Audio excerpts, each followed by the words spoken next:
दोस्तों, आज एक छोटा सा टॉपिक ले रहे हैं एक्सोथर्मिक ऊष्माक्षेपी और एंडोथर्मिक ऊष्माओसिस। ये 10th क्लास में जो है साइंस का एक छोटा सा टॉपिक है जिससे एग्जाम में काफी ज्यादा क्वेश्चन पूछे जाते हैं। इसको आसानी से हम क्लियर करेंगे। तो समझिए क्या होता है एक्सोथर्मिक या ऊष्माक्षेपी। ऊष्माक्षेपी का मतलब ये होता है कि ऐसे रिएक्शन जिनमें ऊष्मा जो है बाहर निकलती है, मतलब जिसमें हीट जनरेट होता है, उसको हम ऊष्माक्षेपी कहते हैं। जैसे भाई तुमने लकड़ी जला दी या कोई कोयला जला दिया तो इसमें क्या होगा, आग निकलती है, ऊष्मा निकलता है ना, तो इसको हम एक्सोथर्मिक या ऊष्माक्षेपी कहते हैं। अब इसकी पहचान कैसे कर सकते हो आप सब, तो इसमें देखो तापमान का बढ़ना जो है, एक जब भी आप एक्सोथर्मिक रिएक्शन होगा तो उसमें तापमान क्या होगा, बढ़ेगा, मतलब एक जो टेम्परेचर है वो इंक्रीज करेगा। उसके बाद देखो ऊर्जा का बाहर निकलना। अभी मैंने एग्जांपल दिया कि भाई लकड़ी का जलना, तो उसमें क्या होता है, ऊर्जा बाहर निकलती है। तो देखिए यहाँ पर उदाहरण देख लेते हैं।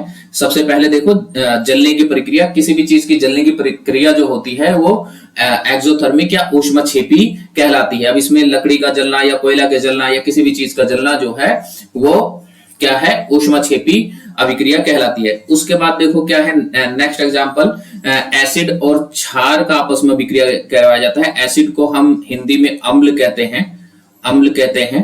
तो जब अम्ल और क्षार का जो रिएक्शन करवाया जाता है, आपस में अभिक्रिया करवाई जाती है, तो हमें लवण मिलता है।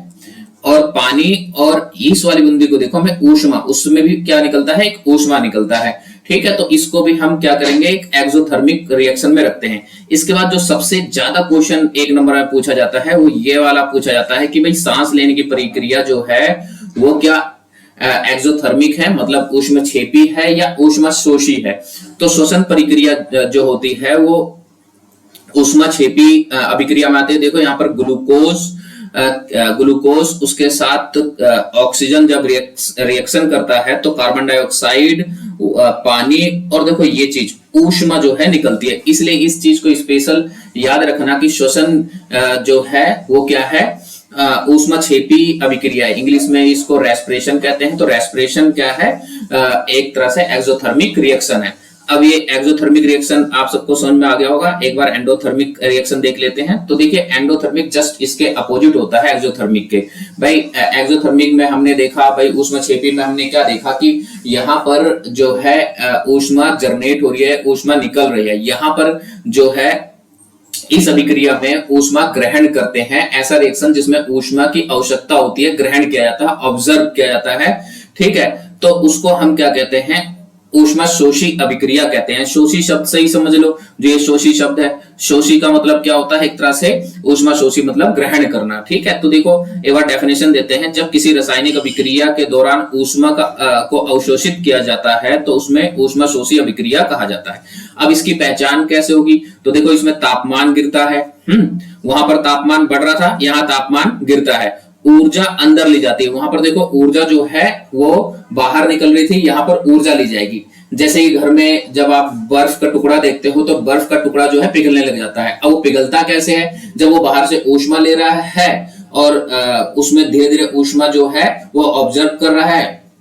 ऑब्जर्वेशन के बाद क्या होता है कि वो धीरे धीरे लिक्विड में कन्वर्ट होने जाता है। यहाँ तक कि कोई भी चीज जब मेल्ट होता है, कोई भी चीज जब पिघलता है, कोई भी ठोस पदार्थ, तो वो कहीं ना कहीं ऊष्मा जो है ग्रहण करता है। उदाहरण देखते हैं। देखो उदाहरण दे रखा है, बर्फ का पिघलना, जल वाष्प में बदलना। जब जल का वाष्प में बदलता है, जब भाप में जो है कन्वर्ट होता है जो है जल, तो भी क्या होता है कि वो ऊष्मा को ग्रहण करता है। आप उसको हीट देते हो या वो सन की लाइट जो है, जैसे कहीं पर पानी है किसी तालाब में, गड्ढे में, तो क्या करता है, सन की लाइट जब लेता है तभी तो जाकर वो भाप के रूप में कन्वर्ट होता है ना। ठीक है, उसके बाद देखो सबसे ज्यादा जो पूछा जाता है वो ये वाला एग्जांपल पूछा जाता है, फोटोसिंथेसिस। ठीक है, फोटोसिंथेसिस, प्रकाश संश्लेषण।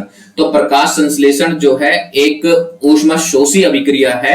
इसके अंदर देखो क्या क्या जो है पौधे क्या क्या लेते हैं, कार्बन डाइऑक्साइड लेते हैं, वाटर लेते हैं, ठीक है, पानी लेते हैं। उसके बाद देखो सूर्य की ऊर्जा लेते हैं। अब वो सूर्य की ऊर्जा ग्रहण कर रहे हैं ना, सूर्य की ऊर्जा ग्रहण कर रहे हैं, इसलिए ये एक एंडोथर्मिक है, ऊष्माशोषी अभिक्रिया माना जाता है। आप सभी के लिए एक होमवर्क भी है। आप एक काम कर सकते हो, एक हाथ में ग्लूकोन डी जो है 1 से 1.5 चम्मच ग्लूकोन डी लेना, और दूसरे हाथ में 1-1.5 चम्मच जो है आप सर्फ लेना, कोई भी सर्फ हो, और दोनों में ही 1-1.5 चम्मच जो है आप पानी डाल के मुट्ठी बंद करना। और आप सबका होमवर्क ये है कि बताना है कि भाई कौन सा रिएक्शन जो है वो एंडोथर्मिक है, मतलब ऊष्मशोषी है, और कौन सा रिएक्शन जो है एक्सोथर्मिक है, मतलब ऊष्मक्षेपी है। ये आपका होमवर्क है, आप सब करके भेजना।